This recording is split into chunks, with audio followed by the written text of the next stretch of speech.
Well, I've liked comics and cartoons since I was a little kid. I've always liked them, and my mother always used to give me lots of comics to read. When I was young, maybe in class 3 2, I used to write comics in my rough copies for school and everything, and I used to continue that. My drawings weren't very good, but when I went to university, I studied in the States, so I wanted to study creative writing and things like that.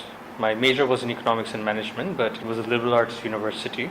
So I got to do creative writing, and I also got to do film studies, video editing, all of those things. And those are the things that stayed with me. When I came back to Bangladesh, I had the good fortune of getting a job in an animation firm for a while. And while I was there, I wrote and directed some animated shorts for Season 4. So that was the first brush I had with animation. I really enjoyed it. I loved working with the artists and creating something that everybody was enjoying. And basically, at the time, I was thinking I used to write short stories all the time. So I was thinking that animation would be a great way to explore some of the short stories. But animation is also very expensive. So in the end, I thought, okay, I'm never going to be able to do a series properly, but maybe I can create comics. And if people like the comics enough, maybe I could pitch the idea of a TV series in the future. So that was the idea. That was back in 2006 or something, and I haven't done it until now, 2013, because in between I got into advertising and other things. But hey, better late than never, I suppose. While I was working in advertising for a while, I kept thinking, oh, all my stories and other things are going to waste. I should really, start doing it before it's too late. Audience, I would say, at least in Shabash's case, it's all ages. I want kids to read it. I want some humor to be there, which adults will also get. It's sort of like if you watch something like maybe The Simpsons, kids can watch it in one level, and adults can watch it on a different level because there's a lot of adult jokes. Shabash doesn't have orikum adult jokes or anything, but I want everyone to kind of enjoy it. And kids mainly because right now there's a lot of serious comics on the market like Batman and other more serious things which are kind of dark at times, which is fine for adults, but I think some of them might be too dark for kids nowadays. So Shabash is an answer. It's something you would see on Cartoon Network, like Powerpuff Girls or Samurai Jack or something, so that all ages can basically enjoy it. Well, no, it's not totally true. There's also like a Dhaka Comics, which came out a year before us. One of the artists actually worked on the first issue of Shabash, and they've been doing comics. They haven't done any superhero comics. I think we're the first people to do a superhero comic, and that's been very good. And one thing I wanted with our comics is to have production values like international comics, the kind I would see abroad and everything. So, we've made sure that our basically the colors and the printing and everything is very good, and it's things that everybody notices. Hopefully they enjoy the stories and the artwork as well, but everybody always mentions our production values. We brought out our first issue in 2013 November Comic Con, and people really enjoyed the fact that we brought them out, but it wasn't until a 2014 Dhaka Comic Con that we realized how people had reacted to it. We had a stall at the Dhaka Comic Con, and there were people there all the time wanting autographs from the artists and writers, and a lot of them just came and told us that how happy they were that we were making comics in Bangladesh. And that felt very good because a lot of the time we're just seeing Facebook comments, and not many people write on Facebook all the time. So personally meeting fans and everything was really great. And we made a lot of new fans. A lot of people were just walking by our stall thinking that these were international comics, and then when they heard from other people that these are local, they'd come back and go like, oh wow, look at this. And then they said they kept telling us how proud they were that something like this was coming out of Bangladesh.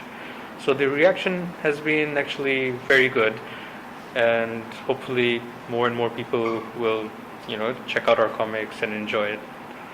Basically making comics or animation is a very collaborative thing to do. It's not like a writer solitary writing stories at home and everything. So especially in the case of comics, like the writer is writing for the artist, so that the artist gets inspired by the script and everything, and they create their own things. So basically when we start a comic, for instance, a lot of the time what we do is I write a basic script, very rough. I don't think a lot of people, even my artists, would understand what the heck is written over there.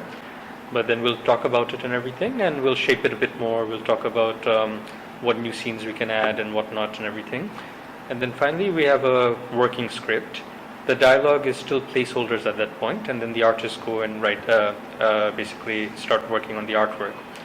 A script, it's a lot like a movie script in a way. It's broken down into panels instead of shots, and the dialogue is there and everything. So once the artwork starts up and everything, I take back the artwork, and then I sit with the DTP person and we do the lettering, like the special effects, like wham, bow, pow, bam, things like that. And we create the word balloons, and I do a new version of the dialogue, because a lot of the times the artists will draw interesting new things that weren't in the script, which are a lot of fun to work with and everything. And then you can add extra dialogue for a background character that they've done or something or the other, which is funny. So it's very organic, and it's a lot of fun because you start with an initial script and then it starts growing organically with the artist's input and everything, and it becomes more than the sum of its parts.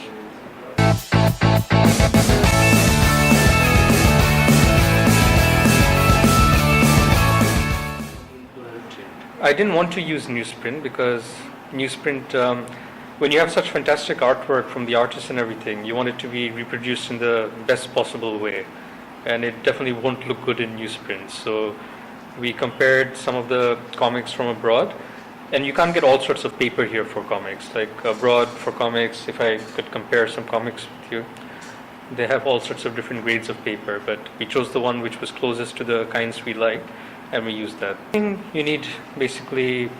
need an idea to start off with. You need a story, you need a character, and character I would say is the most important thing. Once you've got a good character that people enjoy reading about and everything, you can do all sorts of stories with them. So once the character is in place and you know his quirks and the things he likes or he doesn't like, you start building a supporting cast around that, and then you start throwing him into different adventures and see how he gets out of them. Sometimes the writing process is fun because sometimes you have an idea for something but you don't know where it's going exactly. So the more you start writing and thinking of different things, the finished script might be very different from what the original idea was.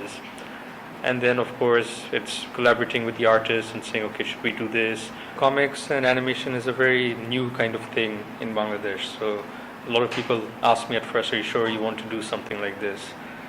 But I figured I had to, otherwise I'd always be wondering later, wondering whether I did the right thing by not pursuing it.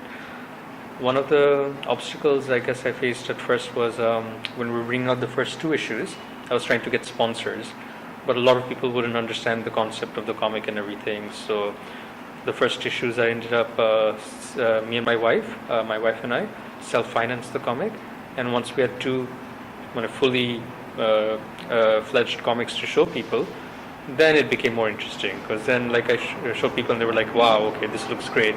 I animate a little bit on After Effects and Flash, but I don't do proper classical animation or anything. I've got much better animators doing that kind of thing. But yeah, when I was in London and I took courses in Flash, After Effects and everything, and basically my course teacher was very happy with my work and she hired me to work on a short film with her. I did very little animation, very limited, but it was fun. And at least knowing how to do the animation helps you also when you're creating animation and directing people, because you know how the program works, the shortcomings and the other things. But as for future plans of comics and animation, I want to definitely, we started with Shabash and Zoe, and there were at least 3 or 4 other concepts that we wanted to do. But the problem becomes there's not that many artists to do that kind of work. So we've made maybe 5 issues of Shabash and working on some more. And so hopefully in the future we'll be able to do the other stories, the other characters that we want to bring out for the public. Animation-wise, basically, I think we're working on a Shabash pilot. It's very difficult to pitch a whole animation series over here in Bangladesh, because I don't think people know how much animation costs or how much time and labor goes into it. But I think a lot of people think it's very easy, but it's very time consuming.